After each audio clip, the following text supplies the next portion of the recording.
Hello everyone, welcome to my YouTube channel. This is your friend Neo. Today we are doing a small video, a quick video on the settings for Black Ops 6. I hope everyone is enjoying the game. The game is amazing. It feels great with controller. So I made a right choice switching to controller before Black Ops 6 is here. And a lot of people are there who haven't got the beta codes yet. I hope they find it and they start playing it with the early access. The beta is already coming on 6th, so if they can't wait for 5 days, they need to find ways to find the beta code. So let's quickly switch on to my computer and then start doing the things we need to set up our computer for the Black Ops 6 correctly. So first thing I would like to do is go to my search tab and type graphic settings and change default graphic settings. Make sure your hardware accelerated GPU scheduling is turned on. That's it. And then go to NVIDIA GeForce Experience. Make sure your driver is updated, because you need the latest drivers for the Black Ops 6, because there have been some changes in the drivers recently and drivers have been updated for Black Ops 6. If you are on NVIDIA, do it the way you do it on your AMD cards. I don't know that. Then we need to go to NVIDIA control panel. Make sure you're not saving money on your electricity bills. So go to manage 3D settings and change the power management mode to prefer maximum performance. Also make sure that your GPU is selected correctly. There's one more change you can make here is shader cache.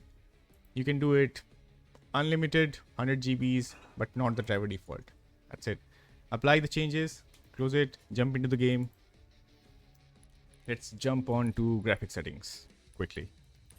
So display pretty much standard, no changes from Modern Warfare 3. You know your refresh rate of the monitor, you know your resolution, you know your aspect ratio. You don't need to know it. Keep it on automatic. Make sure your graphic card is selected correctly here if you have multiple graphic cards, if you have a lot of money. Then we go to NVIDIA Reflex Low Latency, which is important one. If you have a powerful CPU and your graphic card cannot live up to the expectations of your CPU, then you need to select on plus boost. If you have like both graphic card and your CPU have equal power and they can render a frame in equal amount of time, then you can switch to on. How you can find this out? When you see in the game, when you're playing the game, you see GPU time and CPU time. What is the time that GPU is taking? What is the time that CPU is taking? Whoever is taking less time is faster. So in my case, I have AMD 7 and it takes less time. Like it is taking 4 seconds to make a frame and my GPU is taking 6 seconds or 10 seconds to make a frame. Then I would put it on plus boost. If they were like equal, I can keep it off or on. So you can decide on that.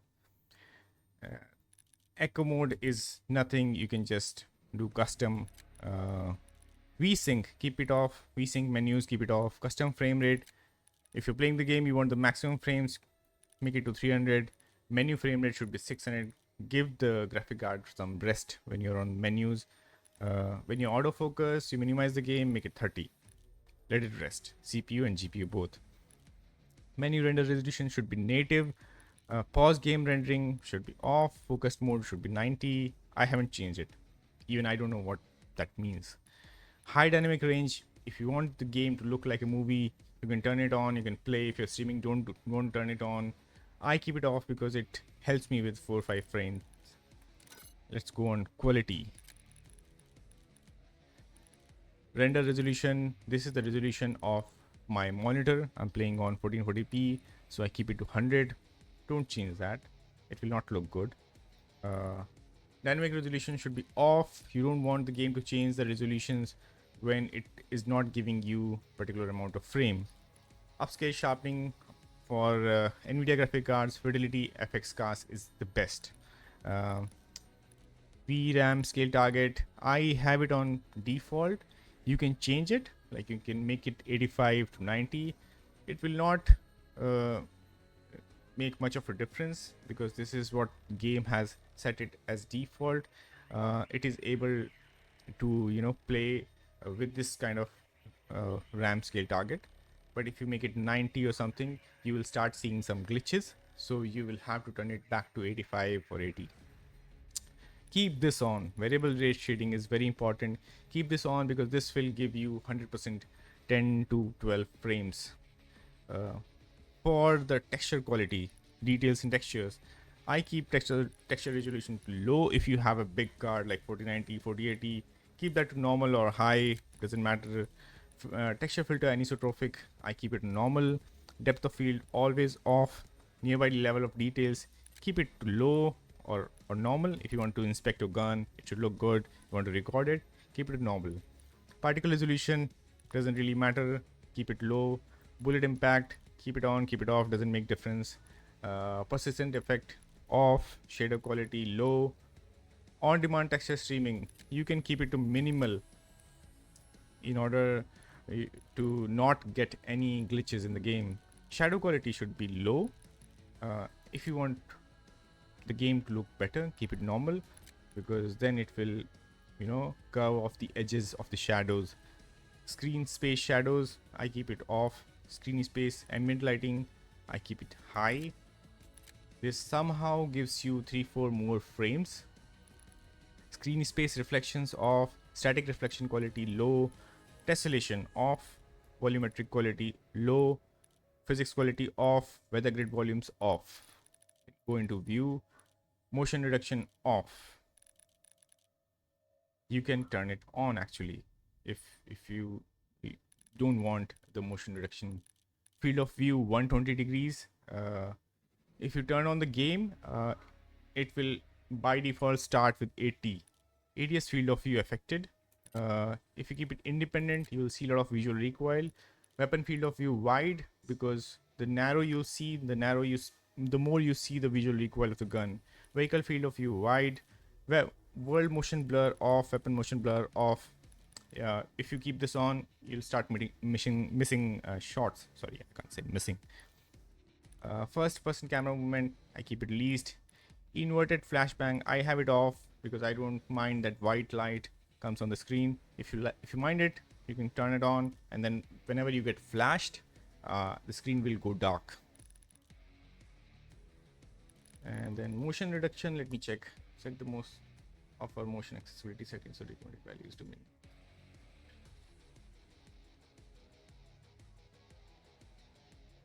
I will have to try this. A motion reduction should be on, I think, because that will reduce the motion.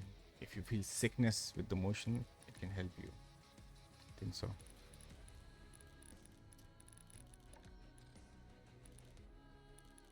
And let's quickly go to the controller settings. Change the input device to controller. I play with Elite Series 2, and I don't play with claw, I play with paddles. This is how I play with these 4 paddles. So default is the best option, because I can switch my paddles, I can map my paddles to any button, so I don't use the buttons in front of the controller. I just use the sticks and the D-pad, and rest everything is done by my paddles. So I play it on default. You can select whatever you want. For me, sensitivity 8 or 9 is the best, but if you want to achieve the maximum amount of aim assist, then you have to play on 6 or 7. That's the best value on which you get maximum aim assist. Simplified controls, keep it off. Low motor strain, keep it off, because these are the options where you can, you have to use minimum amount of buttons, and the game will do a lot of things for you, like mantling and all. Controller vibration depends on you. If you like the vibration, you can keep it on. I don't like it, so I keep it off. Dead zones, you can test the stick dead zone if you have, but if you keep it to minimum, left stick 99, left stick maximum left stick minimum is 1, maximum is 99. If you keep it 1 and 99, you get the maximum aim assist. If you have to, because there's some stick drift in your on your controller, you have to change the values. It will help you stabilize your aim if you have a little bit amount of stick drift. So keep it to 2 3 and check in the game whatever is best suitable for you. Aiming, let's go to advanced aiming settings. ADS sensitivity transition timing, it should be instant. Aim response curve should be dynamic as we had in Modern Warfare 3. It should not be linear. Custom sensitivity per zoom, I don't have that. If you're like a person who snipes a lot and you want a different sensitivity on that particular zoom, then you can turn it on and change the values. Otherwise it is not required. Motion sensor behavior is off because I don't have motion sensor on my controller. Let's go to movement. Sprint assist, keep it on tactical sprint assist because otherwise it will just walk. So mental assist is off, crouch assist is off. In crouch assist, if you go, you can just turn on the tactical sprint only. So when you crouch, it will stand up and it will start running. Otherwise it will go into a walk or something. Automatic airborne mental, keep it on. Slide behavior, keep it hybrid or keep it slide only. If you want a dive to be mixed in your slides, then keep it hybrid. And if you want to just slide only, select the slide only. Auto door peek, so you go behind the doors or the walls and you want to peek, there's an automatic setting in the game. You turn this on and you will peek like this, left or right. So you don't have to press any button, you just have to stand behind the wall of the door. Let's go to movement advanced settings. My tactical sprint is toggle, auto move forward is off, sprint restore is on, slide maintain sprint is on. When you slide, it goes into a crouch thing. You don't want that to happen. So when you slide and then cancel, slide, and if you don't cancel, it will again start sprinting. Tactical sprint behavior, single tap to sprint. Plunging underwater should be trigger. Sprinting door bash, if you want to enter the room with a bang, turn that on. And then go to combat settings. Aim downside behavior is hold. Weapon mount activation is ADS plus melee. Quick C4 detonation is grouped for me. Equipment behavior is hold. Manual fire behavior is press. Combat advanced settings. There's one more interesting setting in this Black Ops. That is, I'll show you.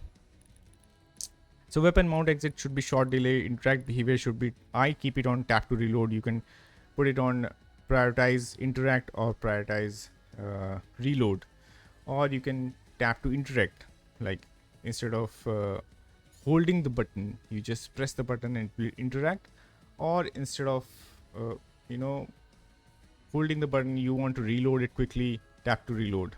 And then if you have to pick the guns from the ground, pick anything from the ground, you have to hold the button. So that totally depends on you, how you are comfortable. Sprint cancels reload should be off. ADS stick swap should be off. Dedicated melee weapon behavior, hold melee. Swap body shield and execution behavior should be on. This is the thing that when you grab someone and then you'll get an option, you want to finish him quickly or you want to do a finishing move on him, and also you can keep shooting while holding him, while holding the enemy. So that's a fun thing. I have done it.